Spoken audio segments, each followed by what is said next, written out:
ప్రముఖుల అంతరంగాలను ఆవిష్కరించే అతిథితో అరవింద్ ముఖాముఖి కార్యక్రమానికి స్వాగతం.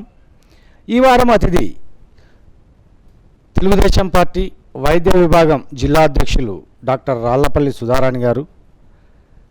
ఆమెకు సంబంధించి మనం తెలుసుకోవాలంటే మొదటి నుంచి కూడా తిరుపతి, చిత్తూరు జిల్లా వాసులకు ప్రముఖ వైద్యులుగా సుపరిచితులు. అంతేకాకుండా సోషల్ యాక్టివిస్ట్గా కూడా పనిచేస్తున్నారు.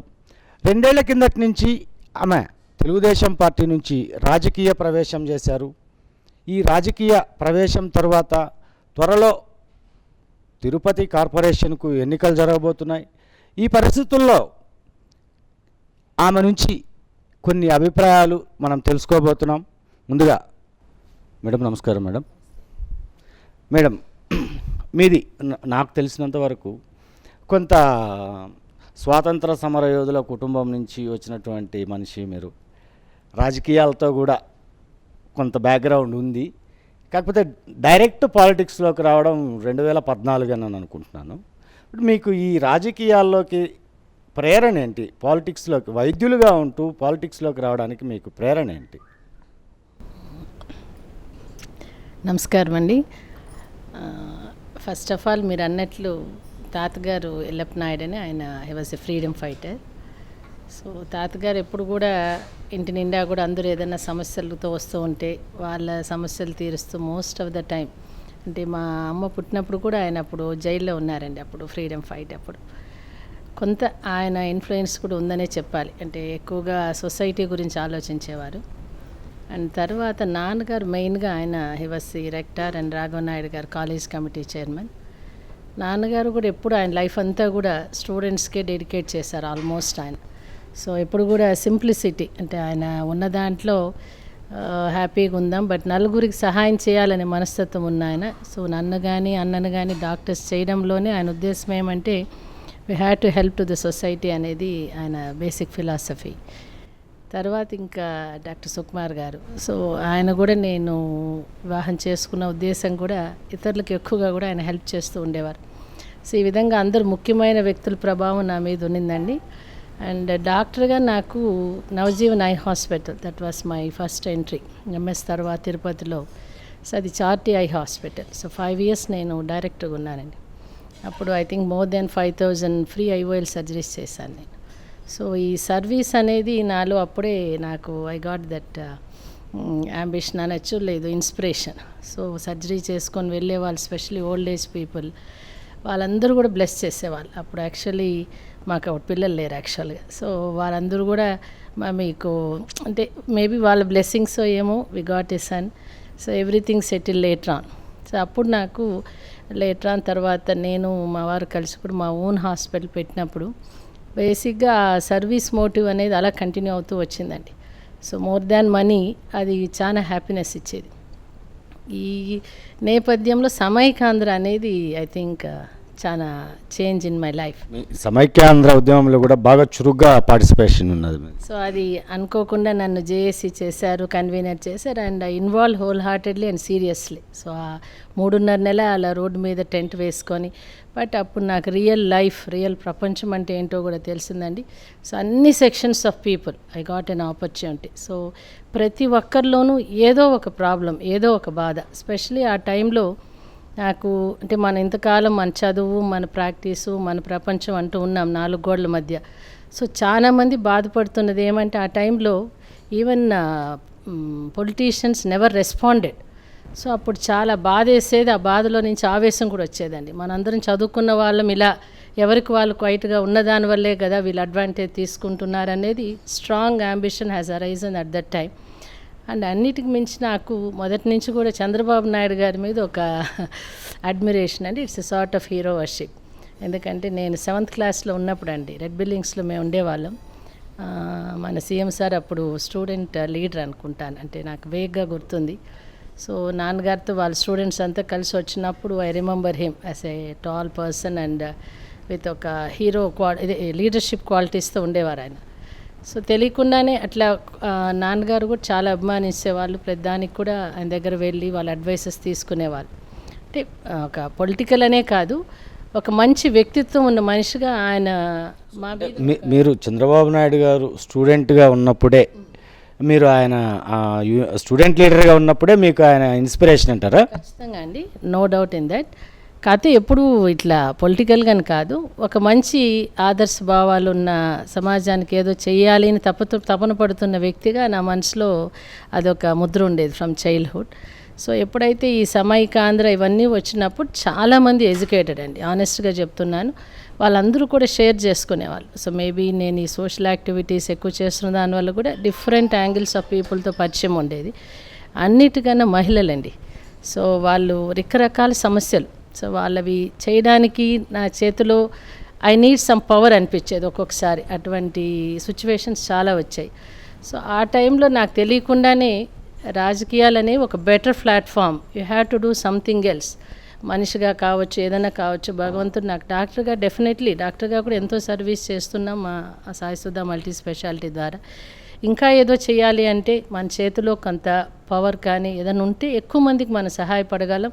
తర్వాత మీకు 2014లో ఆ అవకాశం వచ్చిందనుకుంటున్నాను. 2014 ఎన్నికల్లో సుకుమార్ గారిని ఎంపీ గారు చేయాలనేటువంటి ఒక థాట్ అప్పట్లో బాగా ప్రచారం కూడా జరిగింది.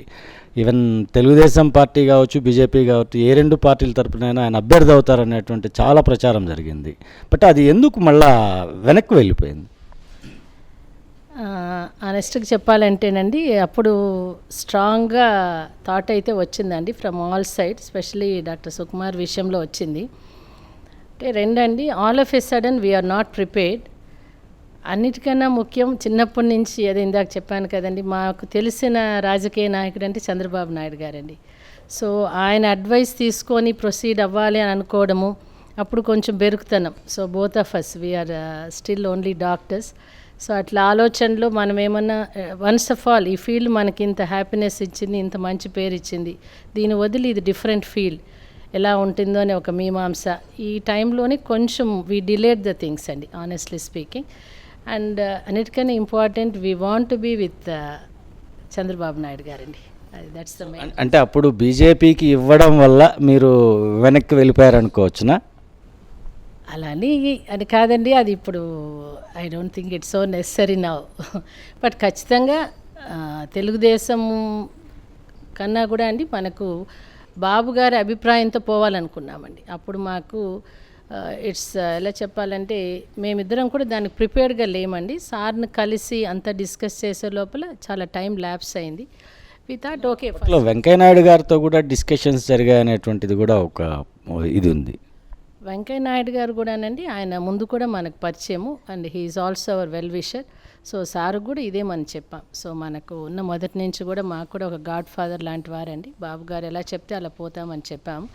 ఈ లోపల కొంచెం మాకు కూడా వ్యక్తిగతంగా కూడా ఆలోచించామండి. ఎందుకంటే హాస్పిటల్, ఈ service, Sukumar is more service oriented person.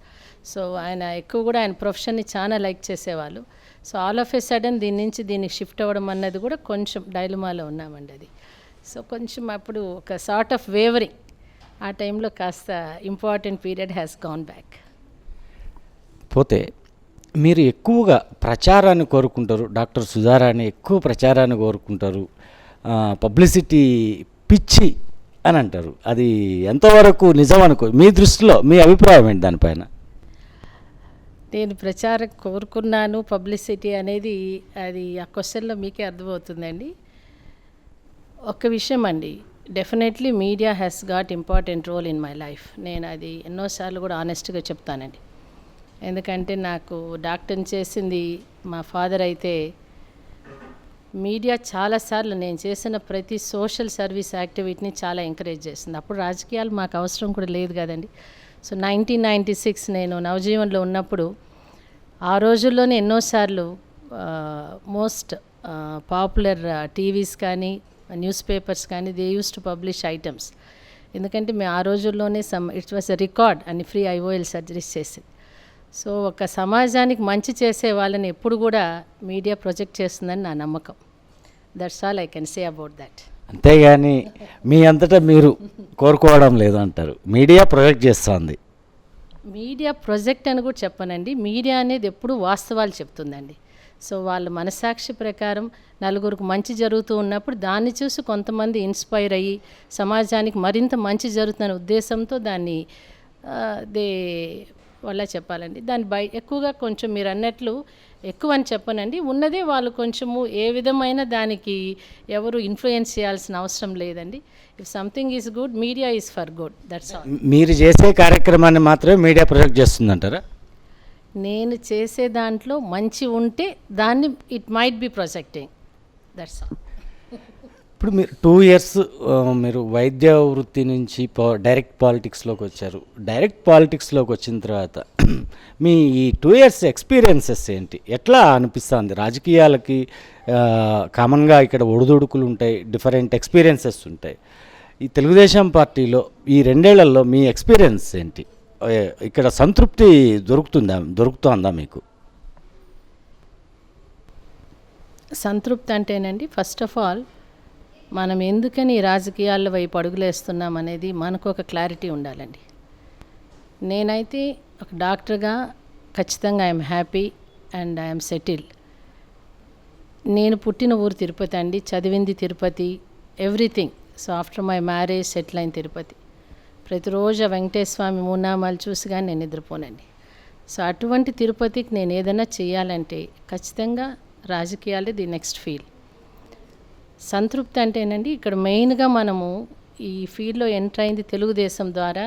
Chandrababu Naidu గారి మీద ఉన్న, ఆనెస్ట్గా చెప్తున్నానండి, విపరీతమైన అభిమానం. సో ఆయన్ని చూసినప్పుడు specially definitely something an extraordinary person అనిపిస్తుంది. ఆయన ఎక్కువ మాట్లాడకపోయినా he inspires us a lot. So ఎప్పుడైతే సార్ని ఒక క్షణం చూస్తామో ఖచ్చితంగా ఏదో తెలియని ఒక ఆవేశం, ఏమైనా చేయాలి, ఇంత కష్టపడుతున్న మనిషికి మనం కూడా మనిషిగా మన వంతు బాధ్యత మనం చేయాలి అనిపిస్తుంది. బట్ రోజువారీ ఒడిదుడుకులు ఖచ్చితంగా ఉంటాయండి, అది ఎక్కడ ఉంటాయి. But I get balanced my self. ఒక్కొక్కసారి కొద్దిగా ఇక్కడ డైలీ మనం ఏదైనా చిన్న చిన్న ఇష్యూస్ జరిగినప్పుడు కాస్త నిరుత్సాహం అంటూ వస్తూ ఉంటుంది అప్పుడప్పుడు. బట్ దెన్ ఆ ప్రాక్టికల్గా ఆలోచిస్తాం. ఒకసారి ఆ సారు పడుతున్న కష్టం, సో వాళ్ళంతా కూడా ఆ స్టేజ్కి వెళ్ళేటప్పుడు ఎంత కష్టపడి ఎంతకాలం ఎన్ని ఫేస్ చేసి ఉంటుంది, that's a different feel. And ఫైనల్గా కొన్ని కోట్ల మందికి సర్వీస్ చేయగలుగుతున్నారు ఆయన. సో అటువంటి అవకాశం భగవంతుడు క్రియేట్ చేసే ముందు చాలా కష్టాలు కూడా పడుంటారు. సో మనం ఎంతో చిన్నవాళ్ళం ఇప్పుడు. సో మనం ఇవన్నీ కూడా this all A lesson for me. So రేపు ఒక మంచి కోసం మనం పోతున్నాం. మీరు ఎప్పుడైనా ఇన్కన్వీనియంట్ ఫీల్ అయినటువంటి సందర్భం, పార్టీకి సంబంధించిన కార్యక్రమాల్లో కావచ్చు, ప్రభుత్వానికి సంబంధించిన కార్యక్రమాల్లో, ఈ మనం ఇంత చేస్తున్నా మనల్ని డిస్కరేజ్ చేస్తున్నారేమో అనేటువంటి సందర్భం ఎప్పుడైనా మీకు ఎదురైందా? ఖచ్చితంగా ఉంటుందండి. ఎందుకంటే ఇప్పటి వరకు నేను డాక్టర్గా పేషెంట్స్ నమస్కారాలు, వాళ్ళు ఇచ్చిన థ్యాంక్స్ గివింగే చూశాను. కాకపోతే ఇది ఒక డిఫరెంట్ అట్మాస్ఫియర్. కానీ అదే ఇందాక చెప్పాను, ఒక ఎక్స్పీరియన్స్ అట్లనే లేదండి. ఇవన్నీ ఒక time will solve the problem. So అదే చెప్పాను కదండి, పెద్దవాళ్ళ అనుభవాలను గుర్తు చేసుకొని మన లక్ష్యం చెదరకూడదు, మనం అనుకున్న గోల్ మనం రీచ్ అవ్వాలి, నలుగురికి సర్వ్ చేయాలనుకున్న తప్ప ఇందులో వేరే ఉద్దేశం ఏం లేదండి. ఆ అదృష్టము భగవంతుడు మనకు కల్పించాలి. దానికోసం మనము చిన్న చిన్న ఒడిదొడుకుల్ని పెద్దగా ఊహించుకోవడం లేదండి. పార్టీకి సంబంధించినంత వరకు అంటే తెలుగుదేశం పార్టీ అనేది మీకు ఎక్కువ దూసుకుపోతున్నారు, కొంత ఏమైనా తగ్గించాలా అనేటువంటి కొంతమందిలో ఉంది అనేటువంటిది ఒక ప్రచారం అయితే బాగా నడుస్తుంది. మీకేమైనా మీ దృష్టిలో ఏమైనా అటువంటిది, మీకు అటువంటి వార్నింగ్స్ ఏమైనా వచ్చినాయి? నాకైతే ఇంతవరకు అటువంటి వార్నింగ్స్ రాలేదండి, రావు కూడా. ఎందుకంటే నేనేం ఆశించి పరిగెత్తడం లేదు. సో ఇది నేను పుట్టిన ఊరు. ఆల్రెడీ ఒక డాక్టర్గా ఎంతోమంది నన్ను అభిమానించారు. ఆనెస్ట్గా చెప్తున్నానండి, ఈరోజు నేను ప్రతిరోజు నాకు ఒక రీఛార్జ్ అయి వెళ్తున్నానంటే చాలామంది రోజు నాకు కనీసం మీలాంటి చదువుకున్న వాళ్ళు రావాలి, వాట్ ఎవర్ మైట్ బీ, ఇక్కడ పదవి అన్నది కాదండి ఇంపార్టెంట్. ఆ గుర్తింపు నాకు ఆల్రెడీ ప్రజలు మనస్ఫూర్తిగా ఇస్తున్నారండి. అదే నా ఎనర్జీ కూడా. వాళ్ళకి నేను ఏ విధంగానే ఉపయోగపడగలిగితే అంత చాలండి. నా ఎఫర్ట్కి ఐ ఫీల్ హ్యాపీ. ఇప్పుడు త్వరలో తిరుపతి కార్పొరేషన్కి ఎలక్షన్స్ రాబోతున్నాయి. డాక్టర్ సుధారాణి, మేయర్ సుధారాణి కావాలా అనేటువంటి అంబిషన్ మీలో ఉంది అనేటువంటిది అంటూ ఉంటారు. అది ఈజ్ ఇట్ కరెక్ట్? ఇక్కడ పదవి ఏదనేది నేను చెప్పలేనండి. ఎందుకంటే ఒక పవర్ ఏదైనా కానీ ఒక post, I don't say even power. So మనకు నలుగురికి ఉపయోగపడేది అంటే తిరుపతి అనేది న్యాచురలీ నాకు ఉంటుంది కదండి. అది నేను పుట్టి పెరిగిన ఊరు, నా వాళ్ళు, నా లైఫ్కి అదొక సార్థకత అనిపిస్తుంది. సో అటువంటి అవకాశం వెంకటేశ్వర స్వామి నాకు ఇస్తే ఖచ్చితంగా అంతకు మించిన అదృష్టం లేదనుకుంటాను.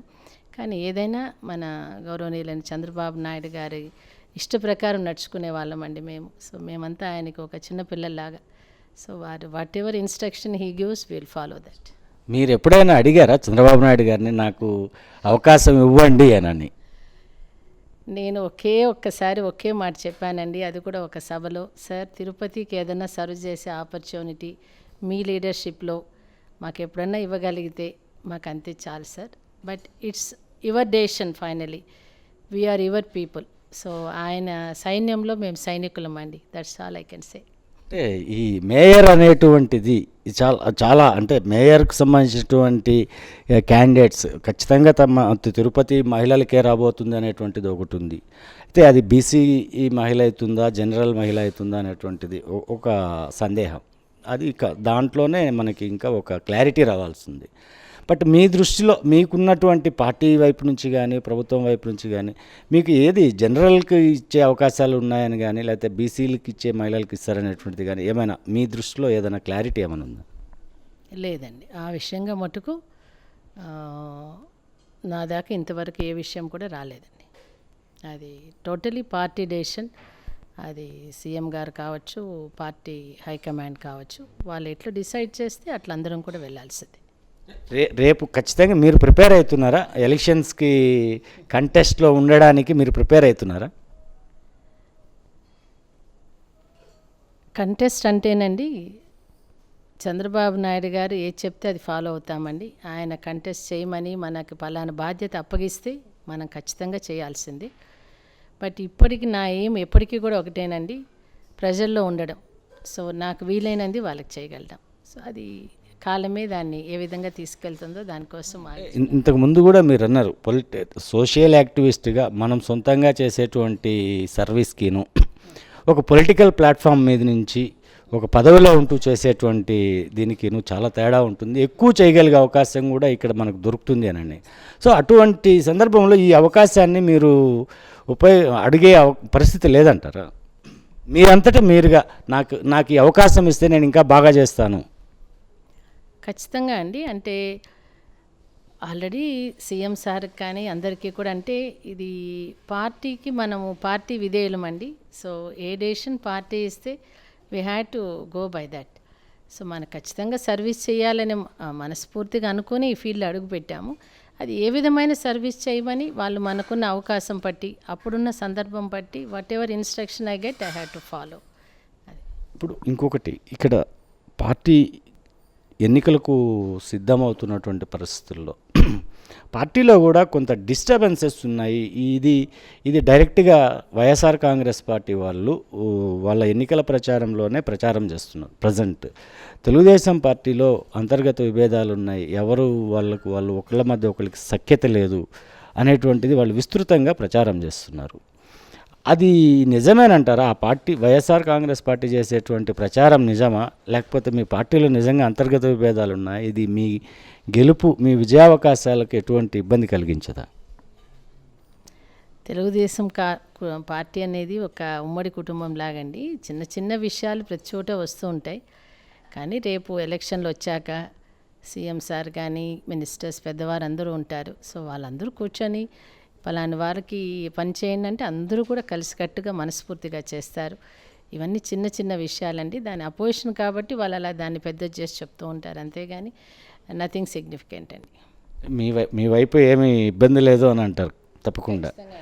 సో మీరు తెలుగుదేశం వైపు నుంచి ఏ అజెండాతో మీరు ముందుకెళ్ళబోతున్నారు ఈ ఎలక్షన్స్లో? తెలుగుదేశం వైపు అజెండా అంటేనండి, మనము ఇప్పుడు ఆల్రెడీ చంద్రబాబు నాయుడు గారు ఇప్పుడు మన జన చైతన్య యాత్రలే కావచ్చు, సో ప్రజల కోసం ప్రజా సంక్షేమ పథకాలు ఆయన ఎన్నికల మేనిఫెస్టోలో ఇచ్చినవన్నీ కూడా ఆల్మోస్ట్ అన్నీ నెరవేరుస్తున్నారు. సో ఇంకా కూడా కొన్నిటికి కొంచెం టైం షెడ్యూల్తో సో మనం అవన్నీ కూడా అమలు చేయడానికి సో మరింతగా ఇక్కడ మనకు ఒక ఫుల్ సపోర్ట్ ఉండి ఆల్రెడీ తిరుపతి ఒక స్మార్ట్ సిటీ అయింది. నాట్ ఓన్లీ దట్, అన్ని ఫీల్డ్స్లో కూడా మనకు సీఎం గారు అనుకున్నవన్నీ నెరవేర్చాలంటే ఇక్కడ ఆయనకి మనము వెనకాల నడవడానికి, ఆయనకు సపోర్ట్గా మనకు ఒక అడ్మినిస్ట్రేషన్లో కూడా టీడీపీ ఉంటేనే అది సమకూర్తని ఇన్ ఆల్ ఆస్పెక్ట్స్. సో ముందున్నవని అది మహిళలకు కావచ్చు, రైతులకు కావచ్చు, అన్నిటికి మించి smart city, education field, medical hub, whatever, tourism corridor అన్నీ కూడా. సో ఇవన్నీ కూడా మనకు నెరవేరడానికి ఇప్పుడు అన్నీ చాలా మంచి అవకాశం ఇచ్చాడు భగవంతుడు స్మార్ట్ సిటీ రూపంలో కూడా. సో దాంతోపాటు ఆయనకున్న అనుభవం, సో ఇది ఎలా అంటే చంద్రబాబు నాయుడు గారి పాలనని మనం ముందుకు తీసుకెళ్తామన్నది. మీ ఇప్పుడు చంద్రబాబు నాయుడు గారు ముఖ్యమంత్రి కావడానికి ముందు ఇచ్చిన హామీలు ఏవి నెరవేర్చడం లేదు. ఈ టైంలో ఎన్నికలు వస్తే ఓడిపోతామనేటువంటి భయం కూడా ఉందనని కాంగ్రెస్ ప్రతిపక్షాలు రెండూ కూడా, కాంగ్రెస్ కానివ్వండి వైఎస్ఆర్ కాంగ్రెస్ కానీ, రెండూ బాగా విస్తృతంగా ప్రచారం చేస్తున్నాయి. దీన్ని మీరు ఎట్లా ఎదుర్కొంటారు? అది పూర్తిగా అబద్ధం అండి. ఎన్నికల్లో ఇచ్చిన హామీ ఏది నెరవేర్చలేదని ఫస్ట్ ఆఫ్ ఆల్ కాంగ్రెస్ వారికి మాట్లాడే అర్హత లేదండి. అసలు మనకి ఇన్ని ఇబ్బందులు వచ్చి ఈరోజు అందరినీ రోడ్డు మీద పడేసిన వాళ్ళు అసలు చంద్రబాబు నాయుడు గారి పేరు ఎత్తడానికి కూడా అర్హత లేదు. ఇది నేను ఒప్పుకోనిది. ఆల్రెడీ మనకిచ్చిన ప్రామిసెస్ ఇచ్చినప్పుడు ప్రజలందరికీ కూడా తెలుసండి, రాష్ట్రం ఒక లోటు బడ్జెట్లో ఉన్నది. ఆ స్టేజ్ నుంచి ఈరోజు మనకంటూ ఒక రాజధాని నిర్మించి ఇటువంటి సిచ్యువేషన్లో కూడా ప్రపంచ దేశాలన్నీ కూడా మన వైపు ఆశ్చర్యపోయేలా చూసే సామర్థ్యంతో ఆయన ఒక అపర చాణక్యుడిలాగా నడిపిస్తున్నారు అడ్మినిస్ట్రేషన్.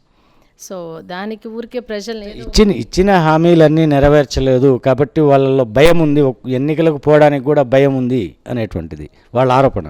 ఇచ్చిన హామీలో వెరీ ఫస్ట్ సంతకం ఆయన రైతు రుణమాఫీ పెట్టారండి. డ్వాక్రా మహిళలది కూడా దఫాల వారీగా చేస్తున్నారు. అన్నిటికి మించి మన కరెంట్ నిరవధిక సప్లై. సో అది ఎవరు అసలు ఆయన చేస్తున్నవన్నీ ఒక్కొక్కటి తెలియజెప్పాలనే ఇప్పుడు మనం ఈ జనచైతన్య యాత్ర కూడా తీసుకెళ్ళాం. రెండోది ఎంతో ట్రాన్స్పరెంట్గా ప్రజల దగ్గరికి వెళ్తున్నప్పుడు అండి, నిన్న మొన్న చూసాం కొంతమంది అయితే వయసైన వాళ్ళు నిజంగా కూడా ఏడ్చారండి. నేను ప్రత్యక్షంగా చూశాను. అంటే అది ఆనందంతో ఏడవడం అనేది ఫస్ట్ టైం చూశానండి. వాళ్ళు అసలు ఆయనే లేకపోతే మాకెలా, మమ్మల్ని పట్టించుకునే వాళ్ళు ఎవరమ్మా అనేసి. సో అట్లా డైరెక్ట్గా ఇంత ధైర్యంగా ప్రజల దగ్గరికి వెళ్ళి మీకు ఏదైనా ప్రాబ్లం ఉంటే ఇంకా కూడా తీరుస్తాము అని చెప్పే ఒక ప్రభుత్వం ఇంకొకటి ఉండదండి. కాబట్టి ఏ విధంగా అట్లా భయపడాల్సింది లేదు. ఇచ్చినవి ఆల్రెడీ చాలా వరకు నెరవేర్చారు. ఇంకా కూడా ముందుకు పోవడానికి ఆయన అన్ని విధాలు, ఎందుకంటే మనము ఏ స్టేజ్ నుంచి ఈ స్టేజ్కి వెళ్తున్నామనేది కూడా ప్రజలకు తెలియజేస్తున్నాం. సో కాంగ్రెస్ వాళ్ళలాగా ఏదో ఒక మాయ మాటలు చెప్పేసి జస్ట్ మనం అందరినీ ఒక ఇబ్బందుల్లోకి తోసేసి తప్పించుకోలేదండి ఆయన.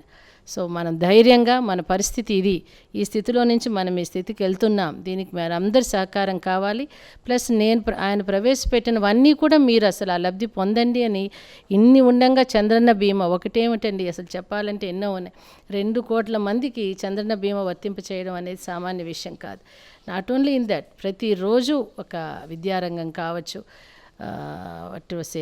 నిన్న విట్టు సంస్థ కానీ ప్రతిరోజు ఎవరో ఒకరికి ఇట్లా ఉపాధి పరంగా కావచ్చు, విద్యార్థుల్లో కావచ్చు, ఆరోగ్యపరంగా కావచ్చు, మహిళలకు ఆయన ప్రవేశపెట్టని సంక్షేమ పథకం అంటూ ఏ రోజు లేకుండా లేదు. సో ఇవన్నీ చూసి ఓర్వలేని వాళ్ళు దే ఆర్ హెల్ప్లెస్. అంటే ఒక మనిషి ఇన్ని పనులు చేయగలడా అనేది వాళ్ళకి అర్థం కావడం లేదు. సో దాని నుంచి వాళ్ళ ఉనికి కాపాడుకోవడం ఏదో ఒక అజెండాతో ప్రజల దగ్గరికి వెళ్ళినంత మాత్రాన ప్రజలు అంత అమాయకంగా లేరండి. అంటే జన చైతన్య యాత్రలు కేవలం ఒక బూటకం అనేటువంటిది కూడా వాళ్ళ ఆరోపణ. ఈ జనాన్ని మభ్యపెట్టడానికే జన చైతన్య యాత్రలు చేస్తున్నారు అనేటువంటిది ప్రతిపక్షాలు చేస్తున్నారు. జన చైతన్య యాత్రలో యాక్చువల్గా జరుగుతున్నది ఏమంటే, ఒక్కసారి వాళ్ళకి నిజంగా ధైర్యం ఉంటే మాతో పాటు మా ఎమ్మెల్యే సుగుణమ్మ గారితో వచ్చి వాళ్ళు పాల్గొంటే వాళ్ళకి వాస్తవాలు తెలుస్తున్నాయి. ప్రతి ఇంటికి ఎమ్మెల్యే గారు వెళ్తున్నారు, అడుగుతున్నారు మీకు ఏమైనా రేషన్ కార్డు ప్రాబ్లం ఉందా, పెన్షన్ సరిగ్గా వస్తుందా, తాగునీటి సమస్య. తిరుపతిలో ఒకప్పుడు ఎక్కడ వెళ్ళినా నీళ్లు కొరత ఉండేదండి. ఈరోజు అందరూ చెప్తున్నారు సంతోషంగా, మాకు అసలు డ్రైనేజ్ ప్రాబ్లమ్స్ కూడా లేదు, మున్సిపాలిటీ వాళ్ళు రోజు తీస్తున్నారు. దిస్ ఈజ్ ట్రూ అండి, ఇందులో ఏం ఎగ్జాజరేషన్ లేదు. కావాలంటే వాళ్ళు వచ్చి తెలుసుకోవాలని ప్రతి ఇంటికి ఇలా ఎమ్మెల్యే స్వయంగా వెళ్ళి కనుక్కోవడం, ప్రజల్లో ఒక ధైర్యం, ఒక సెక్యూరిటీ. ఏ సమస్య ఉన్నా కానీ మనం ధైర్యంగా చెప్పచ్చు. కరప్షన్ అనేదే లేదండి. ఇంత కరప్షన్ లేదు అని మీరు అంటున్నారు. రోడ్ల మీద రోడ్లు వేసుకుని తెలుగుదేశం వాళ్ళు డబ్బులు తినేస్తున్నారు, స్మార్ట్ సిటీ వస్తే ఇంకా తినేస్తారు అనేటువంటిది కూడా పెద్ద ఆరోపణలు చేస్తున్నారు వాళ్ళు. ఆరోపణలు చేయడం అనేది అపోజిషన్ పార్టీగా ఉన్న వాళ్ళ వంతండి. కానీ ఒకసారి వాస్తవాలు కూడా మనము అభివృద్ధి జరగకుండా చేయాలని ఆలోచించే వాళ్ళు అలాగే మాట్లాడతారు. ఒక్కసారి తిరుపతి ఇప్పుడు ఎలా ఉన్నది, కాంగ్రెస్ పాలనలో ఎలా ఉన్నది, ఎవరినైనా కూడా మనస్సాక్షి ఉన్న వాళ్ళని ప్రశ్నించి చూసుకోమనండి. వాళ్ళు ఏదో ఒక బాధ, వాళ్ళకి తిరుపతి అభివృద్ధి జరిగిపోతుంది, ప్రజలు వాళ్ళు మర్చిపోతున్నారని లేనివి చెప్పడం వాళ్ళ నైజం. దయచేసి వాస్తవాలు గుర్తించాల్సిందిగా మీ ద్వారా వాళ్ళకి నా విజ్ఞప్తి. తెలుగుదేశం పార్టీకి సంబంధించి ఈ జన చైతన్య యాత్రల్లో కొంతమంది కలిసి రావడం లేదు, పార్టిసిపేషన్లో ఎమ్మెల్యేకి సంబంధించి కొంతమంది ఒకవైపు వెళ్తున్నారు, ఇంకొకళ్ళు అయితే అసలు ఆ ప్రోగ్రాంలో ఇప్పటి వరకు ఒక ప్రముఖ నాయకుడు ఆ కార్యక్రమానికి అటెండ్ అయినటువంటి పరిస్థితి కూడా లేదనేటువంటిది మనకు చూస్తే కనిపిస్తుంది. బట్ అటువంటి పరిస్థితి ఉంటే మీకు రేపు ఎన్నికలకు పోవడానికి ఇబ్బంది కాదా? నాకు తెలిసి అందరూ తెలుగుదేశం నాయకులు అందరూ కూడా కలిసికట్టుగానే పార్టిసిపేట్ చేస్తున్నారండి. కాకపోతే ఇది ప్రోగ్రామ్స్ మార్నింగ్ ఒక డివిజన్, ఈవినింగ్ ఒక డివిజన్ ఉండే దానివల్ల కొంతమంది ఏదైనా ఇతర పర్సనల్ రీజన్స్ వల్ల ఏదైనా ఒక దానికి అటెండ్ కాకపోతూ ఉండొచ్చు. కానీ ఆన్ ద హోల్ అందరూ కలిసికట్టుగా నాయకులు అందరూ కూడా యూనిటీతోనే పాల్గొంటున్నారు దీంట్లో. అటువంటి ఇబ్బందులు అయితే ఏం తలెత్తడం లేదండి. ఇక్కడ ఇంకొకటి కాంట్రవర్సీ ఏంటంటే, ఈ జనరల్ మహిళ మేయర్ పదవి ఇచ్చిన కొంతమంది ఒక సామాజిక వర్గం, ప్రధానంగా ఇప్పుడు చంద్రబాబు నాయుడు గారు ఖచ్చితంగా ఎలక్షన్కు ముందు ఇచ్చిన హామీల్లో ఒక సామాజిక వర్గానికి ఇస్తామన్నారు. ఈ జనరల్ మహిళ అయితే గనక ఆ సామాజిక వర్గానికి ఇచ్చే అవకాశం ఉంటుందా? మీ అభిప్రాయం ఏంటి? ఇది ఇంతకు ముందే కూడా చెప్పానండి, మళ్ళీ కూడా ఇదే ఆన్సర్ ఉంటుంది. ఖచ్చితంగా ఎవరైనా కావచ్చండి. తెలుగుదేశం పార్టీలో మొదటి నుంచి కూడా ఉన్నదేమంటే క్రమశిక్షణ. నాయకుడు ఎలా చెప్తే అలా వెళ్ళేవాళ్ళు. ఏదైనా చిన్న విషయాలు ఉంటే కూడా ఆయన మాటకు జవజాటి ఎవరు వెళ్ళరు. ఆయన ఎంతో అనుభవం ఉన్నవారు. ఎవరిని కూడా, ఏ వర్గం వారిని కూడా ఆయన మనసు కష్టపెట్టారు. ఏది మంచిదో తిరుపతికి ఇప్పుడున్న పరిస్థితుల్లో అందరికీ, అన్ని సామాజిక వర్గాలు కూడా న్యాయం చేయాలని ఆయన తీసుకునే నిర్ణయానికి అందరూ కూడా కట్టుబడి ఉంటారనేది మేము అభిప్రాయపడుతున్నాను. తిరుపతి స్మార్ట్ సిటీ అయిన తర్వాత భారీగా నిధులు వస్తాయి అనేటువంటిది ఒకటి ఉంది. రీసెంట్గా ఒక 2-3 రోజుల కింద జరిగినటువంటి టీటీడీ పాలక మండలి సమావేశంలో కూడా దాదాపు 188 కోట్ల రూపాయలు కేటాయించారు తిరుపతి సిటీకి మాత్రమే. మీరు వీటన్నిటినీ ప్రజల్లోకి ఈ జన చైతన్య యాత్రలో తీసుకెళ్లేటువంటి ప్రయత్నం ఏమైనా జరుగుతుందా? అంటే టీటీడీ అనేది అది మనకు మొదటి నుంచి కూడా దేవుడిస్తున్న వరం అండి అది. అది టోటలీ దేర్ డెసిషన్. ఇప్పుడు జన చైతన్య యాత్రలో మెయిన్ మేనిఫెస్టో ఏమంటే, ఇప్పటి వరకు మన సీఎం గారు ఈ 2.5 సంవత్సరంలో ఆయన ప్రవేశపెట్టినవన్నీ కూడా కొంతమందికి మేబీ వాళ్ళు ఇల్లిటరసీ కారణం కావచ్చు, లేదు వాళ్ళకు తెలియక డిఫరెంట్ రీజన్స్ వల్ల ఎవరైనా అందుకోలేకున్న వాళ్ళు, లేదు మీరు అన్నట్లు ఇందాక కొన్ని సమస్యలున్నా ఎక్కడైనా అధికారులు స్పందించక కొంచెం రిలక్టెంట్గా ఉంటే వాళ్లకు డైరెక్ట్గా ఫేస్ టు ఫేస్ ఎమ్మెల్యే గారు ఆ క్షణమే అప్పటికప్పుడు వాళ్ళని ఆదేశించి పనులు జరిపించడం. ప్రవేశపెట్టిన ప్రజా సంక్షేమ పథకాలన్నింటినీ కూడా అందరూ అందుబాటులోకి తీసుకోవాలన్నదే ఇప్పటి అజెండా అండి. ఇంకా ముందు మేబీ జరిగింది 2 రోజులే కాబట్టి మీటింగ్ జరిగి సీఎం గారు దాని నుంచి ఫర్దర్ ఏమన్నా ప్లాన్ చేస్తే ఖచ్చితంగా అది కూడా కన్వే. అది ఓన్లీ తిరుపతి సిటీ అభివృద్ధి కోసంగా ఇస్తున్నటువంటి ఫండ్సే, అది వేరే దానికైతే కాదు. బట్ ఇది ఒక మంచి ఆపర్చునిటీ కూడా. గతంలో ఎప్పుడు ఇంత అమౌంట్ ఒకసారిగా ఇచ్చినటువంటి సందర్భమే లేదు అసలు. ఇది ఇంకా మీరు ప్రొజెక్ట్ చేసుకునేటువంటి అవకాశాలు ఉన్నాయి. దీన్ని జనంలోకి తీసుకుపోవడానికి జన చైతన్య యాత్రలు కూడా బాగా ఉపయోగపడతాయి. ఆ ప్రయత్నం ఏమైనా జరుగుతుందండి? అది మన గౌరవనీయులైన ఎమ్మెల్యే గారికి నేను ఐ విల్ కన్వే మీరు చెప్పిన విషయం. మేడం గారు తర్వాత జిల్లా అధ్యక్షులు వాళ్ళతో మాట్లాడి వాళ్ళు వాట్ ఎవర్ దే డిసైడ్ మేము దాన్ని తర్వాత ఫాలో అవుతామండి. Thank you madam. ఇది ఈరోజు అతిథితో అరవింద్ ముఖాముఖి కార్యక్రమం. వచ్చే వారం మరో ప్రముఖంతో కలుసుకుందాం. నమస్కారం.